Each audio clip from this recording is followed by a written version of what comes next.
I can't believe that it's almost July. Today is June 30th, 2026. My name is Mark R. LePage, founder of EntreArchitect. Welcome everyone to this Allied Partner webinar with WeCollabify. I'm glad you're here. The recording of this session will be shared in the EntreArchitect network as usual. If you're not a member of EntreArchitect network, it's free to join. You should join us, entrearchitect.com, to learn more about that. Remember, video and audio is muted as usual. If you have questions during the session, and I hope you do, because that is the entire point of this session, is to answer your questions, please post them in the Q&A box. You can chat away and chat, but please post your questions for us in Q&A. That helps us manage that process. And we'll be pulling those questions throughout the webinar today.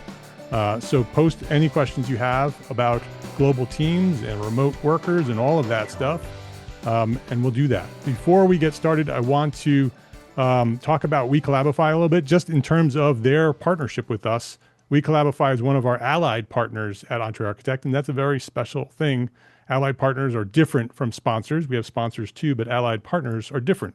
They don't just show up to pitch products or deliver one-off content. They invest in our community over time. They help us shape programming around real problems firm owners are facing, and they show up consistently to teach and coach and engage. That's different than a sponsor. This session is a direct result of that partnership. It's free, it's practical, and it's grounded in real-world experience, and that's what allied partners bring to this community. If you were with us at Taliesin, Jeremy was there with us. He wasn't there as a sponsor. He was there as a community member, just right there beside us, doing the things that we were doing, building relationships. And he's with us today. He's the founder and CEO of WeCollabify, Jeremy Zick. Jeremy has spent years helping architecture and engineering firms rethink how they build and grow teams. After serving as a CEO of an architecture firm and leading international teams firsthand, he saw an opportunity to create a different approach to global talent, one built on integration and collaboration and long-term relationships rather than transactional outsourcing. Today, through WeCollabify, Jeremy works with firms across the AEC industry to help them build stronger teams, increase capacity, and create healthier and more sustainable businesses. Jeremy, welcome. It's great to have you with us. Good to see you again. Thanks, Mark. Yeah, always good to see you, and fun to see all the members, many of whom I just met in Taliesin. So yeah, we all had a good time and built some good camaraderie there, and so that was really enjoyable. But I'm going to give a very quick intro. At this point, I think a lot of you know who I am, what I do, and what my story is. And so the goal of this is to just focus on the content of this webinar. So just for those who may have not seen how I came to this, basically, I graduated with an architecture degree and then always went kind of to the business of architecture in terms of the businesses and the experiences I had. A lot of that's because I came out of school pretty close to when the 2008 collapse was happening. And so a lot of people who graduated at that time ended up in different fields or tangential fields to architecture. So I've gone through multiple kind of building of businesses. A lot of what I did was around real estate investment businesses, then specifically design businesses, and then back into Texas, actually, where Tim's from, working on as a turnaround CEO for an architecture business who really wanted to grow. And so a lot of my insight really comes from having been through the stages and steps of the growth wave of businesses.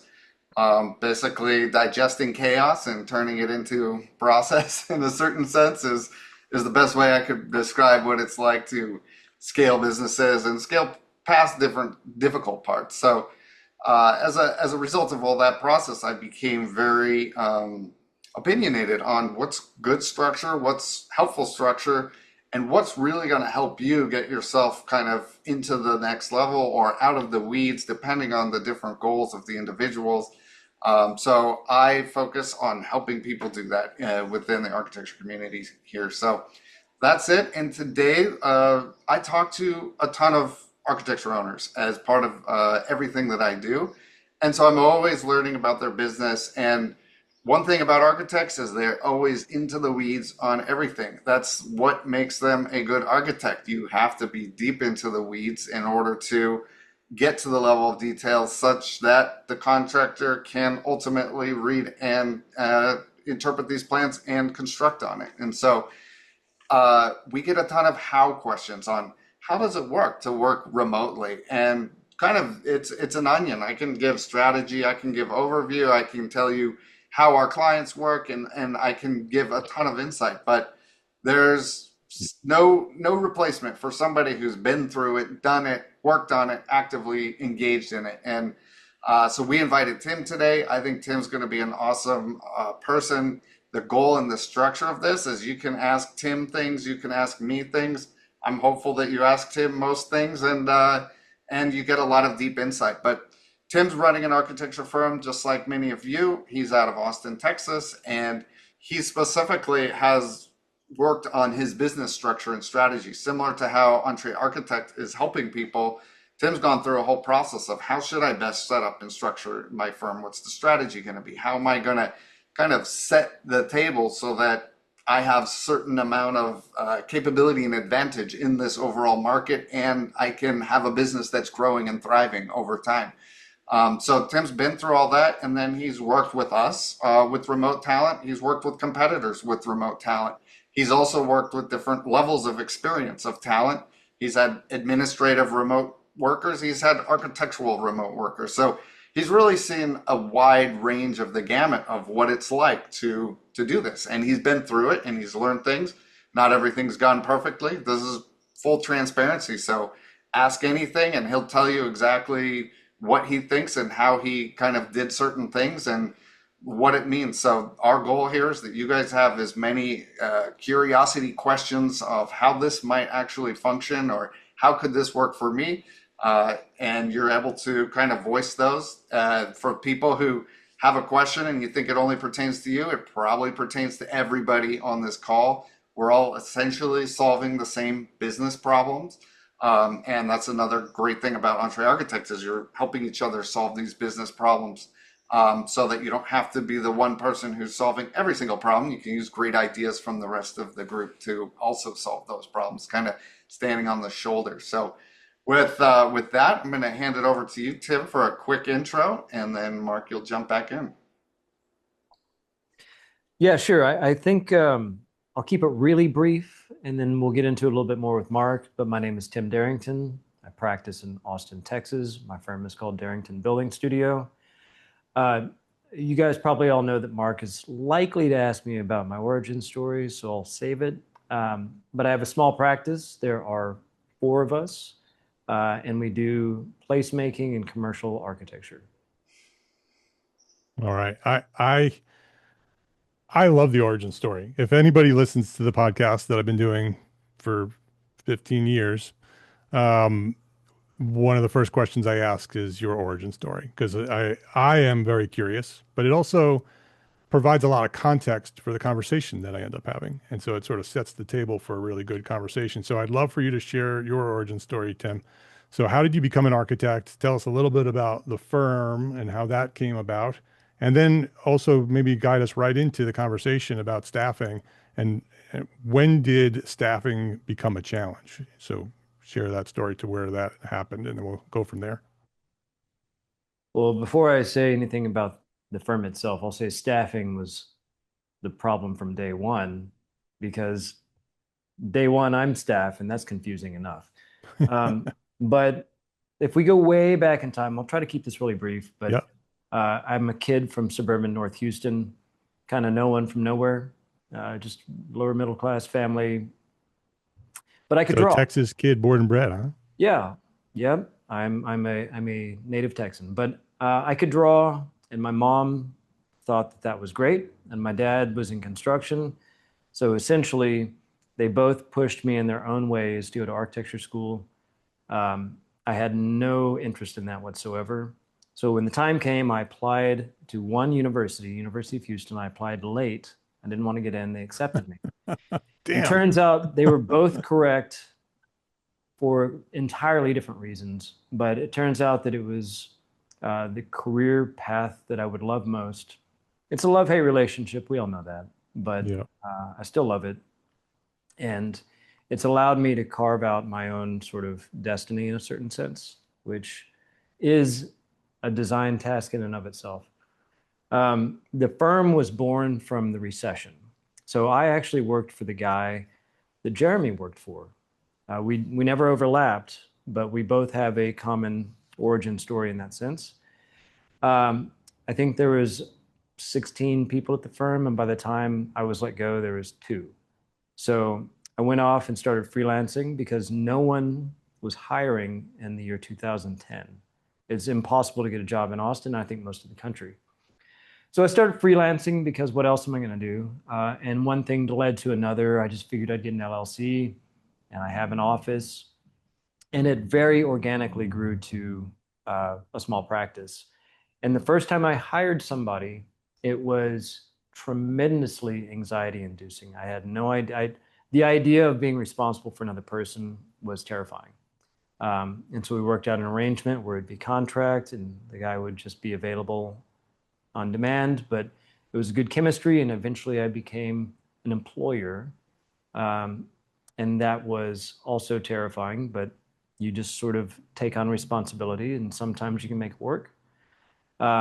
So I think that's sort of in a nutshell how this whole thing came to be, and also talking a little bit about the hiring, staffing. What kind of work do you do? Commercial. We started off in the residential world because that's what I came from. Yeah. And so designing new homes or renovations? Whatever I could get. Everything. Anything. But it's a tough thing, especially in the Austin market. There are lots of talented architects, and I was not making it to the level where you could express yourself in the right way. And I found that the culture of the commercial client was more suited for my style. So I sort of taught myself how to do commercial work, and that was tough. It's a very different game. And what kind of commercial work? I like to call it, I mean, if we're all architects in the room, we're placemaking, third places, so fun stuff. If I'm known for anything, it's for climbing gyms. So we've done 5 or 6 rock climbing gyms, facilities, and they're more than just a gym. They're a place where people gather. They're sort of the home base of the climbing culture for this region. We do retail destinations. We'll do houses if somebody really wants it. But really what I try to attract are placemaking architecture. And what does the firm look like? How many people, and how did it start in terms of number of people? So it started with just me. And then eventually I hired a guy, and then I hired another guy. When did you know you needed to hire the first one? That's a great question, actually. I think it was just a sense that I need to learn how to do this. Mm-hmm. So I was doing, I think it was like one project that I had. And I was in kind of a collective, as it were. It was one guy held a lease, and then there were like 4 or 5 guys, each sort of freelancing in the space. Yeah. So there was another guy freelancing for another guy, and we were friendly with each other. And I said, you know what, you could help me. And we worked out a deal that I thought I could swing, and it worked. And it was very organic. There was no plan. There was no idea on how any of this was going to go down. Yeah. It just unfolded organically because of the circumstances. But when I decided to hire him and make him W-2, it was almost like asking somebody to go steady. It was very intentional, and it was a two-way street. And I think we had a new project that came in, and between the two of us, I kind of did he drafted and I did everything else. And that's the way it was for a while. And when was that? What year was that? That would have been like 2013, maybe.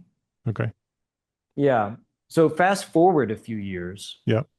I guess right around the pandemic, or just before, my wife decided that she was going to work at the office. It wasn't a conversation. She just let me know it was happening. And it was a good thing because she saw all the things I couldn't do and decided that she would help take those on, such as make money, for instance. That was a That's big a good strategy. Yeah, I know, right? So she kept track of the books and things like that. She has actually a master's degree in architecture from the University of Texas. She's more educated and brighter than I am, but just didn't want to do the architecture part. So she took over that. And the reason I set that up is because now we have a firm of 5. So it is myself, I'm the principal, my wife, who basically runs the show, tells me what to do. And then I have 2 architects. One has been here for 6 years, the other one for 5. And we had 2 additional people, and this kind of segues into Jeremy, but the 5th person actually is Carolina. She is our admin and incredibly useful. I can't even stress to you guys how nice it is to have somebody that can just do the things that need to be done that are not architecture, which there's no shortage of. And we also had another remote architect, but work dried up. We're slow. Summertime, it's a tough year, so we're a little slow. But yeah, we're at, I think, full-time equivalent employees, we are at 4 or 4.5, depending on how you count my wife. So that's where we're at right now. And how many are those are remote now? 1. So 1, and that's we had 2, but unfortunately we got slow and had to let one of the remote go. And the other one's the admin, Carolina. She's awesome. So Carolina is a remote worker. Mm-hmm. That's a WeCollabify team member? Correct. Okay. The other one was also WeCollabify? That's right. Did you work with anybody else before WeCollabify? Yeah, so we worked with World Teams prior to WeCollabify. World Teams hit me up on LinkedIn. I was a little suspicious, but it turned out to be legit. And we hired. I've seen those ads. I could understand. Yeah, I know, right? Yeah. Anytime somebody just solicits out of the blue on LinkedIn, it's usually straight to the trash, but it was very specific. So I responded. And there's nothing wrong, World Teams. I'm not here to throw shade. They did a great job. But once I learned about Jeremy, it was actually a remote worker that was working with Jeremy that I met that convinced me to talk to Jeremy because they were so adamant. And once I did talk to Jeremy, the difference between other remote, I guess, talent brokers and WeCollabify is that Jeremy himself is trained in architecture as well as a student in business and has systems in place. And essentially, Jeremy wants to coach, or like my experience, I can only speak firsthand here, but his enthusiasm for my success in the business was a selling point. But the other selling point was the sort of advocacy his talent had for him. So interesting. Yeah. I'm one of these people that believes it's more than just transactional. You know, if somebody is like-minded, if their people are proud of them, and if all the things are checking out, if all the check boxes are getting checked, why wouldn't you go that direction? So I consider Jeremy sort of a remote partner in a certain sense. And just to be very frank, when I had to let one of his people go, I thought it was embarrassing, first of all. It's never fun to confront the fact that you can't do it. You know, I wasn't able to get the projects that were slated on the pipeline, and I had to have that uncomfortable conversation, but it was not taken as a one-way sort of monologue. It became a dialogue, and we created a plan of action for, well, let's see how this goes, and if any one of these options pans out, then we have a plan of action. And if nothing works out, then you don't have to continue this way, and it's okay. And that level of comfort was really important in a moment of stress when I was confronting my own inadequacies or the perceived inadequacies. It was helpful. So good on you, Jeremy. Thank you. Appreciate it. It's just the way the business goes. It's tough. Par for the course. It happens. Yes. Can you talk a little bit, Tim, about the role that architect played in your firm? Sure. So I've hired 3 remote individuals. One was sort of a young architect, young designer, a couple of years of experience. Another one was pretty experienced. I think Alejandro was 7 years maybe. Yeah. And then admin Carolina, I don't know her experience level, but she's impressive. So the experience has gone, when you hire somebody, at least the way it was running through my mind, is cost. That is the number one concern, which is a misnomer. Cost is not your number one concern. It's actually time. So, and that's something that Jeremy and I, we talked through it quite a bit and landed on a more experienced architect. And let me back up and explain why. Mm-hmm. It's not already obvious to everybody that's out there. When you hire somebody that's green, you have to train them on everything. They can't pick up and start without a tremendous amount of hand-holding. It's not their fault. It's just, if you don't have the experience, how do you know? So the first guy that we brought on was very green, fantastic person, ambitious, self-motivated, all the things you want, but would run into a wall every couple of hours just because that's the way it is. Right. And that turned out to be really taxing. And it actually cost more because of all the training time. So if I'm training them or one of my experienced local staff, that wasn't factored into my equation. When the second person came in, Alejandro, much more experienced architect, you could give her a complex task and she'd get through it. And of course, it wouldn't be 100% complete, but by the time she was done, she had a list of questions that you could go through in sort of a concise, condensed manner and get those all answered and finish up the task with minimal oversight and a high degree of accuracy. Well, that pays for itself. And that was hard for me to, I mean, it makes perfect intellectual sense, but the emotional fear associated with taking on that cost was not something that I really thought through in the beginning. Makes more sense now. Yeah. I mean, that's one of the reasons I asked you that earlier question about how did you know when it was time to hire your first employee, because that's one of the things that architects struggle with the most when they start their firms is, when do I pull the trigger on that? Because as you know, that's super scary, having to pay for that person and be responsible and for not, you don't want to hire them too soon because you don't want to be in a position where you have to let them go. Well, not only that, but if you're like me, and I hope you're not, because the way I started off was completely unguided, but I believe I hired him when I had too much for me to be able to do in the time I had. Well, the part I didn't think through was training. Yeah. Now I'm bringing this guy on and I don't have time to do the work myself, yet I'm faster if I did all of it myself.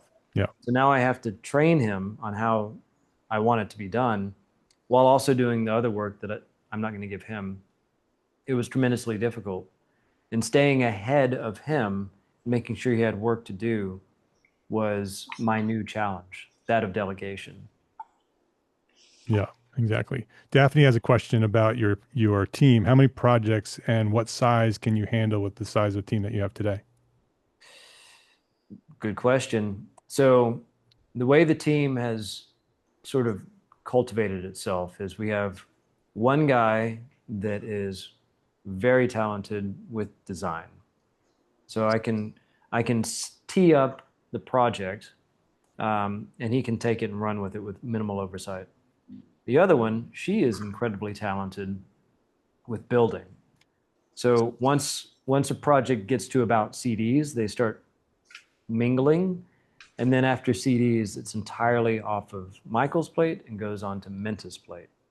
And then I'm there to essentially guard their time and guide them through complex problems that needs the sort of wisdom aspect of the architectural business.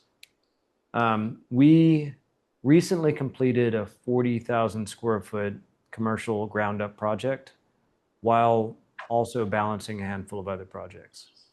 So I would love it if we only did 50 to 100,000 square foot ground up developments, but that is not the case because we are a service and we kind of get what we get sometimes.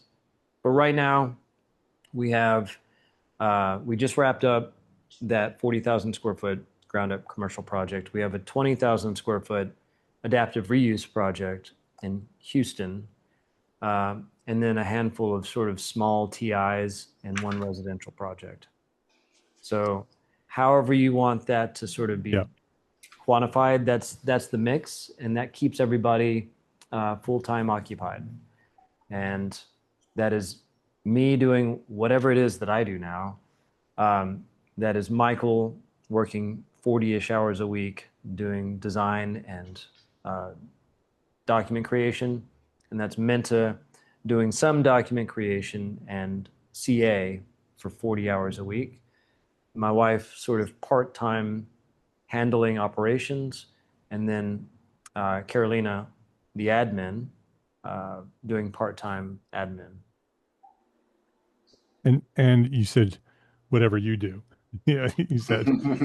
So what do you do, and how does your team manage? Are you managing everybody, or do you have a system where people are managing other people? So I'm kind of the cultural cheerleader. I'm the rainmaker. I do things like this. This is a client marketing book. I put this thing together. I put together the happy hour. I'm talking to you right now. Prospecting. I write contracts. The buck stops at me with the stuff that no one else wants to deal with. So it's by and large, and I'm also the sort of the final say on QA QC.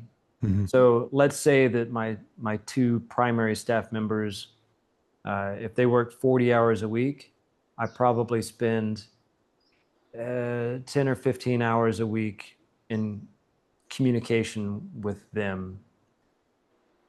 So, 25% of my week is just making sure that they're doing all right.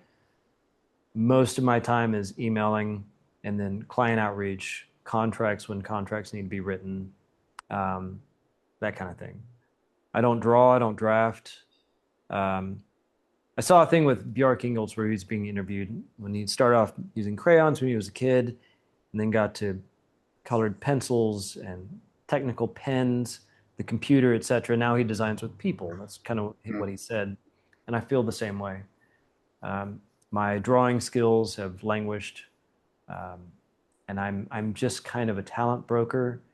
And I don't mean this in the way it sounds, but the visionary, the person that sees how this ought to be. Yep. Every firm should have one. Right. But a self-proclaimed visionary, and it has the tinge of an ego, but it's really, that's my job. I'm supposed to be the one that sees where we're going, right, and helps everybody realize the same vision. That's the job of a CEO. There you go. Yeah, 100%. So the projects, the management of the projects are happening by your team, and yes, you're managing those people, but they're managing the projects. Yeah. So from that very first interaction, his name was Heath Henderson. He's actually doing quite well now. He was my first employee, and I realized then that I need to have things in place so that he and future versions of him, he, she, whatever, staff, will know what to do. Jeremy will understand, coming from where I come from, that if you don't have that in place, there's a lot of waste. There's a lot of unnecessary emotional baggage. So I try to set the systems in place that allow everybody autonomy within a framework so that they are encouraged to and can confidently make good decisions within the framework of the way I think it ought to be done. And then, so as an example, when I write a contract from the ground up. And I say, these are the services we'll provide. Here's how many hours each one of those services will, I think, take. Here are the deliverables that we're expecting. And then I review it with staff. They see what I'm saying. We can adjust it if they feel otherwise. And then it becomes their roadmap for how to get a job done. We have sort of an MO, if you will, for the way in which things ought to be done, the way in which we ought to treat people, how quickly you need to respond to an email, just little things. Mm-hmm. Little things that make a huge difference. And that's all documented? Mostly. So the problem with documenting is it's the art of editing. If you try to document everything, it becomes an overbearing, lengthy document no one can manage. So we have it documented on Notion, but no one ever references it. Right. So your job is the keeper of the culture. Exactly. So we all agree upon something, and then I'll document it, and then we'll reference it when we forget. So as an example, I give quarterly bonuses. That starts tomorrow. And we all agreed upon a bonus structure that is not terribly complicated, but very easy to forget the day after you're finished with it. So I have that documented. We took half a day to all agree upon it, and that's what we do now. So that's not something that anybody's ever going to go look at until their expectations aren't in alignment with what they got, and we're all going to go back and look. Right. But those little things of just as you grow, like, okay, let's all take an hour to make sure we're all on the same page. I'll write it down. I'll go put it where information goes to die until you want to go back and look at it again. So all the documentation aspect of a business is just there to go back and look at when things get out of whack. When everything's humming along fine, no one looks at it. Just like an owner-architect agreement, right? You sign there you go. Put it away, and as long as everything goes as planned, it never comes out again. Right. Exactly. It's a contract. Right. So there's a lot of questions here, and I want to get to the questions. But before we do that, I want to talk a little bit about Carolina. Can you talk about how Carolina started at your firm and what's her role today and how she's managed being a remote worker? Yeah. So I will say that the hardest thing about a remote worker is the interface, which is the computer. I'm sure everybody listening to this spends plenty of time on the computer and spending more time on the computer. That's the biggest barrier, the obstacle, I guess. But if you're willing to accept that, or if it doesn't bother you, there's no reason not to use it. So Carolina, she is not an architect. She specifically does administration, and that's basically anything that's business related that isn't super architectural specific. Like, she's not going to lay out an ADA compliant bathroom ever. Right. And we don't want her to do that. But if you assign her a task that any educated, business literate person can do, that's what she does. And she does it better and more thoroughly than most architects architect. So what do I mean by that? As an example, we had the event last week we just spoke about. And I invited many people that I had never met in my life, developers mainly. And I didn't know what they looked like. So I just said, hey, Carolina, we're about to have this event in just a few hours, and I don't know any of these people. Can you help me out? And it was basically, that's all I said. And she went and formatted a list with everybody's name. She sourced headshots from the internet next to their name with a phone number and an email. And that's it. And that seems so simple, but I didn't have to ask for that. She just figured out that, like, oh, you don't know who these people are. You need to know what they look like, and you need to know how to call them and their name, obviously, if they get lost or if you don't see them. So and that would take me an hour, right, to go and figure all that out, or somebody else. And if I assigned it to someone else in my office, I'd have to kind of tell them, like, hey, look, go find pictures of this person or somehow indicate who they are. Didn't have to do that. She just knew to do that. Or let's say that somebody has not paid their bill. Like, she's not a bill collector, but hey, so, like, can you just check on everybody, all the outstanding invoices, and just see where they're at on it? Just checks on it. Very polite, but very direct. She's not messing around. And what I found is that she can be a little bit of the bad cop to my good cop for those things that it might be difficult on an interpersonal level to ask a client a certain question, or to bring up an uncomfortable topic that's, more like contractually related. She has no problem just checking in and asking a handful of questions that maybe it's just not the right time for me to ask right now, or maybe it's never is. So it's just easier for someone else that's not me to go and do these things. The list goes on and on and on, but essentially for however many hours you're contributing your time toward architecture, there's probably an equal amount of time that needs to go towards non-architecture stuff. And that's where the value comes in. Was it hard to onboard her? No. And She are there onboarded any herself. barriers in terms of not being in the US? No. Her English skills are great. If you don't mind a slight accent, which is fun. But she speaks perfectly good English, better than mine, because I speak with Texas English. Sorry. So she speaks perfect English, and she onboarded herself because she knows how business works.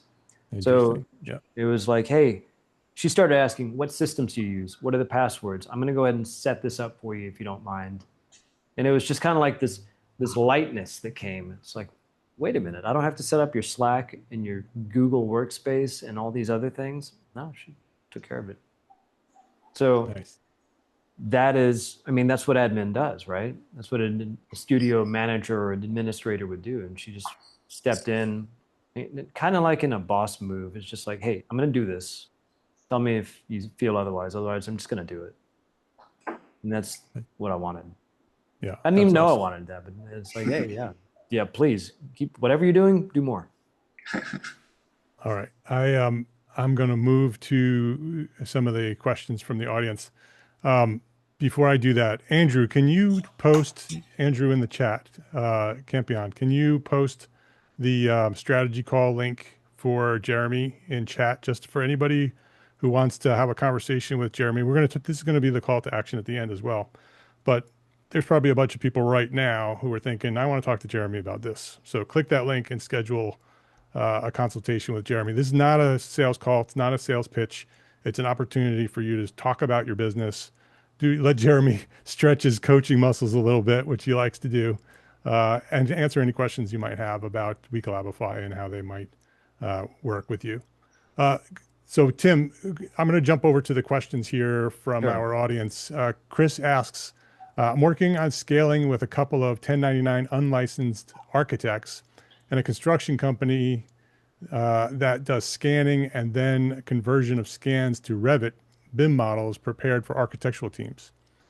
He has a half dozen projects lined up with the team.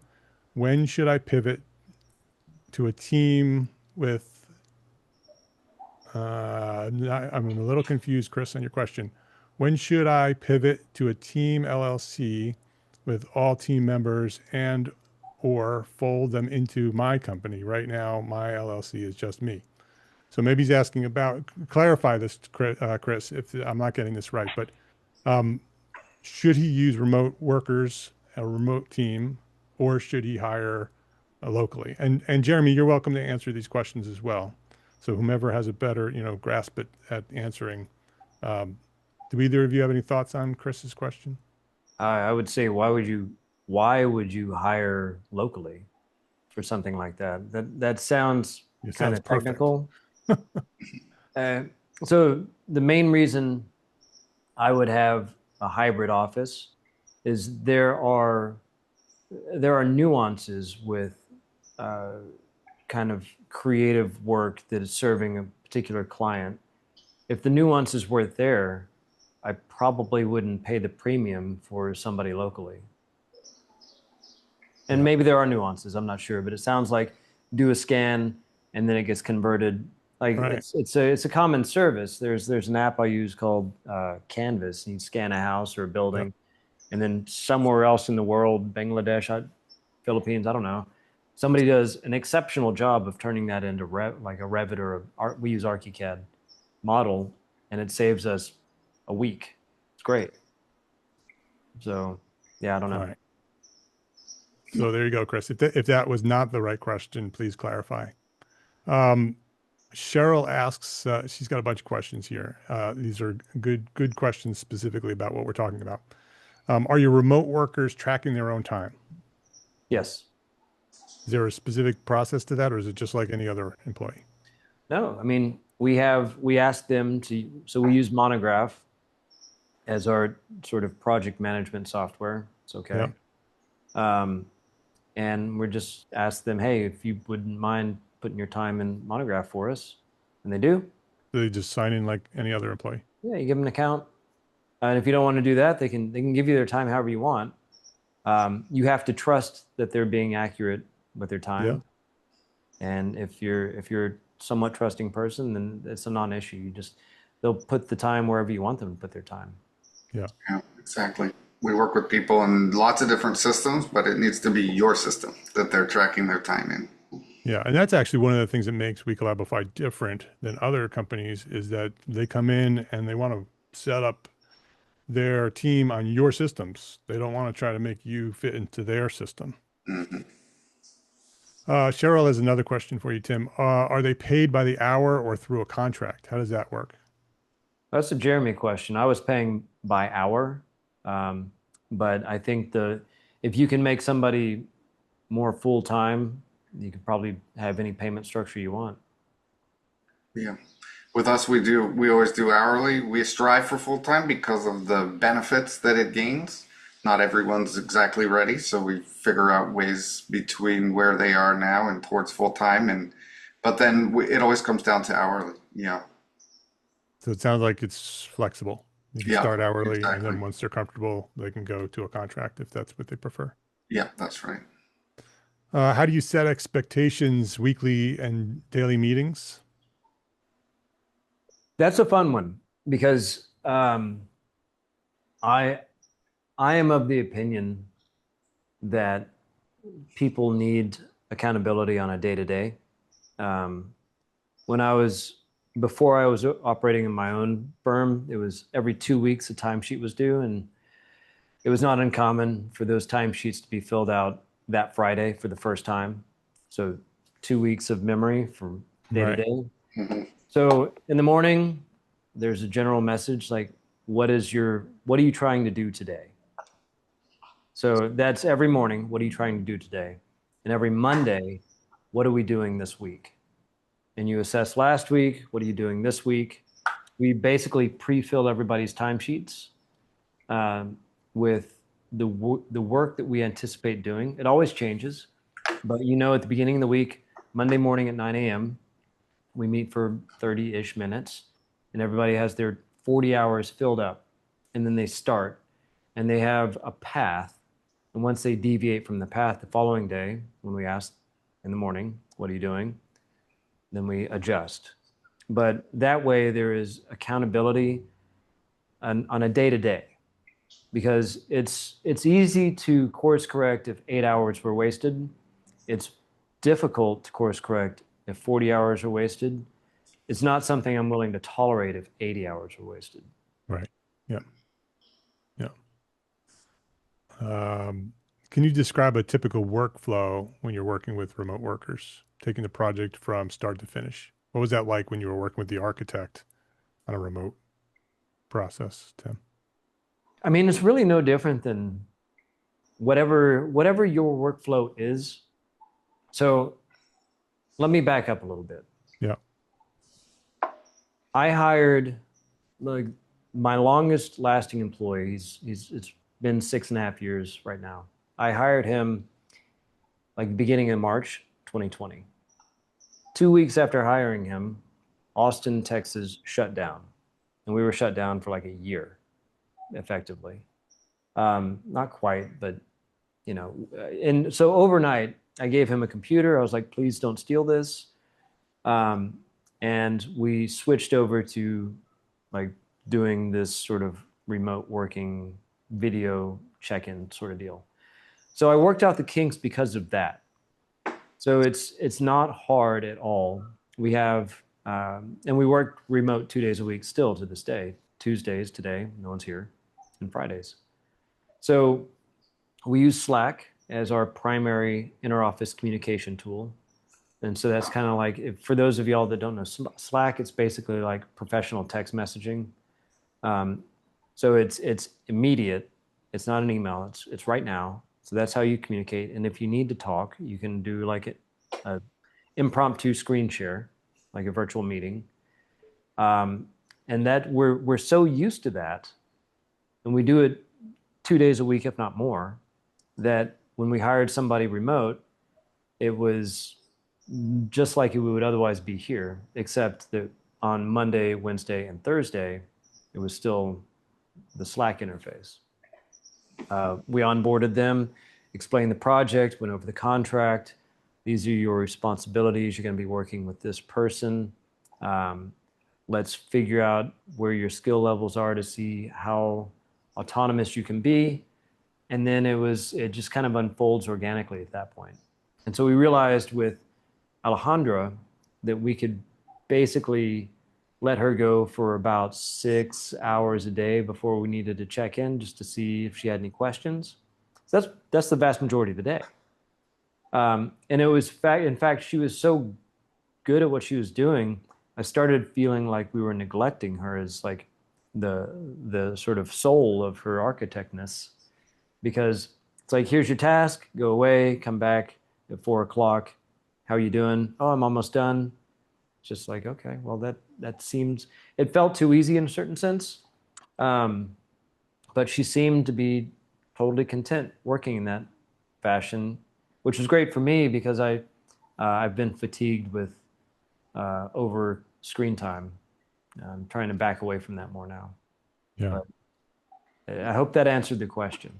Yeah, I think so. I'm going to jump to Christian's question, but there's a question about pricing. And this is probably for Jeremy. Can you, and I don't know if you can, because it may be based on each individual, but can you talk a little bit about general idea of pricing for this type of service? Yeah, absolutely. So when you're thinking architecture production oriented, we basically grade out their level of experience within US architecture, and we call them emerging, level 1, level 2, or level 3. Generally, emerging is going to be 3 to 5 years experience for us. Level 1 is 5 to 8, level 2 is up to 10, and then level 3 is beyond 10. However, that's just a guidepost. Each person will have been exposed to different things. So they get graded out on the skills that they have. And then our pricing and our negotiations with that talent are based on those tiers. So for us, from a cost perspective at the emerging level, it's like 25 an hour, and it consecutively goes up to the level 3. And I'd be happy to go over all of that in the call, but what it means is it's a little more expensive for each additional layer of experience, and then also their negotiated pay goes up at the same rate. Yeah, great, thank you. Last week in the EntreArchitect Facebook group, which if any of you are architects and are not in the EntreArchitect Facebook group, you should go join it. It's free. EntreArchitect.com/group can get you in. You have to be an architect though. Last week in the Facebook group, there were a group of architects talking about remote teams, and some of them objected to outsourcing on ethical grounds, and they think that their opinions were that you should hire American staff and not foreign staff. I'd love to hear your take, both of you, your response to that. Do you want to go, Jeremy? You want me to go? Yeah, you start, and then I have opinions, of course, but you start. I'll be curious to hear what yours are. I might have unpopular opinions here, but I don't see what's unethical about hiring an architect. So regardless, like, what's it matter where they are? I don't think that argument holds a lot of weight. Now, as the future of the profession, what happens with young talent here in the States, if we're sort of leapfrogging them and you get, people my age hiring younger people that are remote, but it's still, we're in a global economy. I think that I don't see a problem with it. And I think I don't want to go off on a monologue here, but it's, if you're place agnostic. So for instance, would it be just as undesirable to hire somebody remote that's working out of New York? Is that just as bad as hiring somebody in Colombia if I'm in Austin? Or am I only allowed to hire people that are willing to drive to my office? Right. Yeah. Jeremy? Yeah, I think I really believe it's a global economy as well. Like your iPhone, if you have one, it was manufactured somewhere else. And so if you apply too many limitations to the field of architecture that aren't applied to other companies, that you're giving yourself a competitive disadvantage.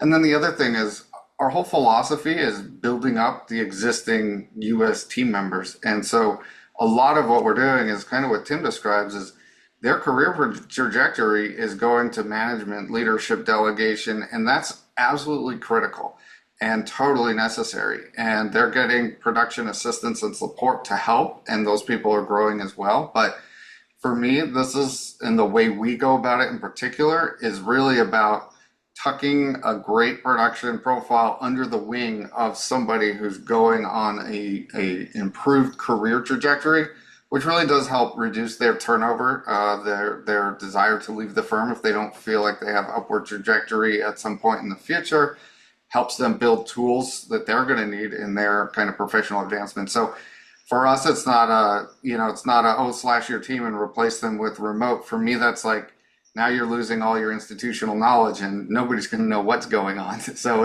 it's really take the people you have, they're gold, tuck some silver underneath them and bring it all along with, so that as a business, you can remain competitive in a very global market. Yeah. Awesome.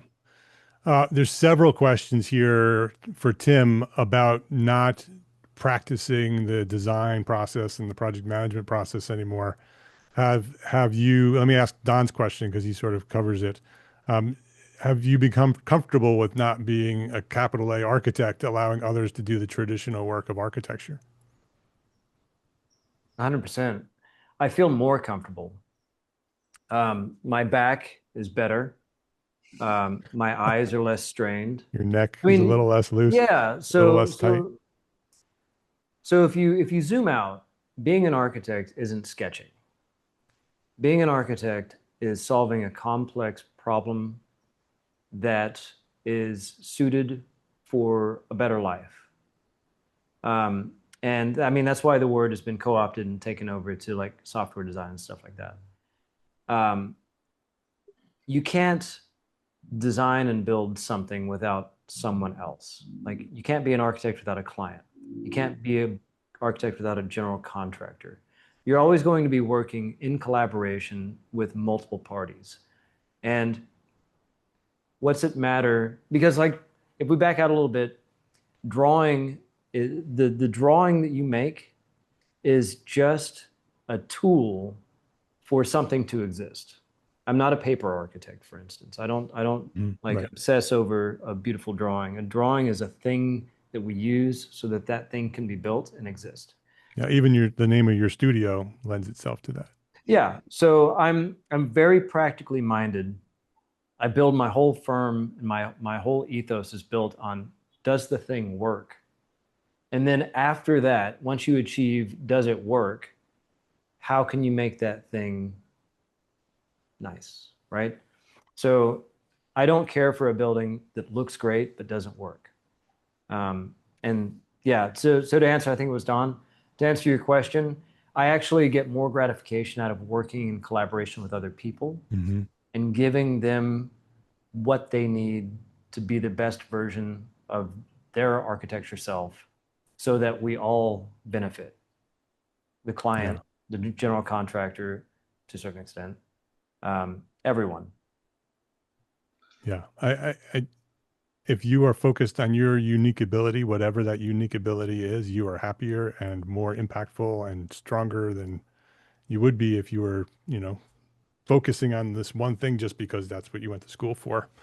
Yeah, and that's a good point, Mark. Like I think the what I do is I sort of set the stage for people that have better skills than I do, so that they can excel within the framework that I establish. Yeah, and still a 100% an architect. You're just not drawing the drawings.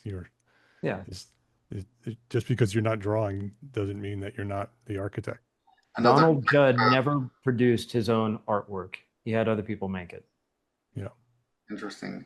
And another quick little thing is at Taliesin, of course, we were just there, and Frank Lloyd Wright, like one thing that struck me as I was learning about that was he built amazing architecture, but what he really built was an education system on how his architecture framework could be deployed. And that's kind of system is still in place today. They're still teaching them. So he built a framework for teaching. And one of the things that just kind of puts, tidies it up in a nice little bow is even the gravestones of the apprentices were Frank Lloyd Wright style design. Like it went from birth to everything they did, all the buildings, and then right into their own deaths. And that was an identity that they loved and they kind of incorporated. So I feel like this education is such a key component in the architect's journey.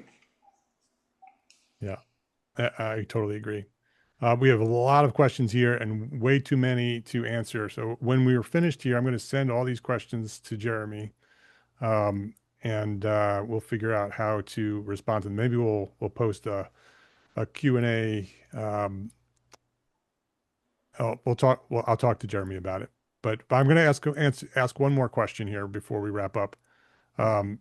Chris Kennedy asks, how long was a hiring process for a remote architectural person? How many people did you have to choose from, and how were you able to discern what real skills the potential remote person had? So how do you determine whether the person is right for your team, Tim?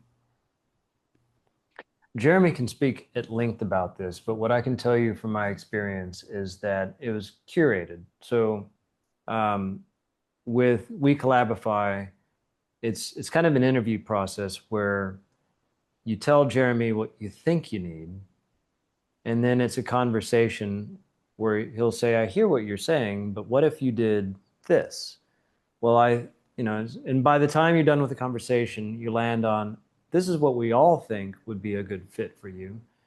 And then I think for the architect, it was like 2, maybe 3 candidates, which is good because considering thoroughly a candidate takes time, takes effort. So the fact that you guys kind of did that for us, and you're like, these are the people that I think are best suited for the position, it streamlined the process because it's already overwhelming. And then I think after brief conversations with each of the candidates, you kind of get a feel for the one that you think you're going to, let's say, vibe with best. And it worked out.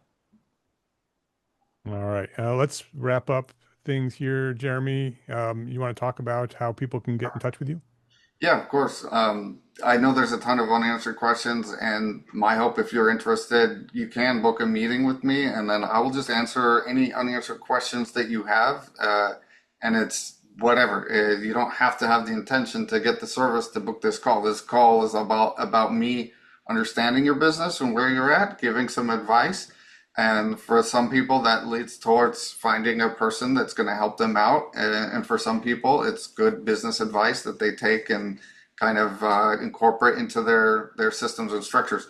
My advice is agnostic even to the service that I provide. So some people I'm like, you've got really great team members. If you rearrange them like this, that should be your first step. And then talk to me maybe later if you grow from there. So just know that, but I would love to chat with you. I really do enjoy about my job that I get to learn and interact with so many different architects, help them brainstorm about how their firm could be better structured, or how things could be placed towards a more advantageous kind of business structure for them. So definitely reach out. I look forward to chatting with you guys.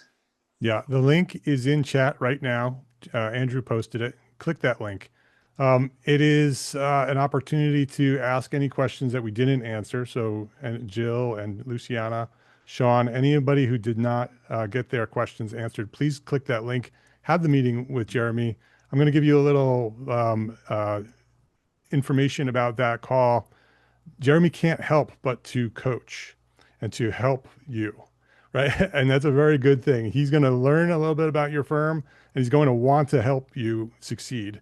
And so it's sort of like a little bit of free coaching. So you will learn about it. WeCollabify. You'll get your answers, your questions answered. But you're also going to be one step ahead, two steps ahead after that call. I can guarantee you. Jeremy is a really smart guy, and he understands business, and he's very good at sort of solving those issues that we struggle with in our business. So click that link and set up a call right now. It would be a good decision to make right now. Jeremy, thank you very much. Tim, thank you very much for coming by and joining us here at the webinar. It's super interesting to learn about you and your firm. And the way your team works. I know that I've learned a lot. I'm sure that everybody else here appreciates your time here. And thank you for being so honest and being part of this. Yeah, no, thanks for having me on. Both of you guys, Jeremy, Mark, it's been a pleasure. I hope I've been somewhat useful to everybody. If there's something really specific, I'm sure you guys can pass somebody's question along to me. I'm happy to answer, whatever else. Open book. All right. Mostly. The recording of this session will be in the EntreArchitect network, in the WeCollabify channel, which everybody has access to. If you're not a member of EntreArchitect network, you can join for free, entrearchitect.com. You can learn more about it and get the video. And so check it out there. Thank you both for being here, and thank you all for joining us and asking such great questions. Have a great day.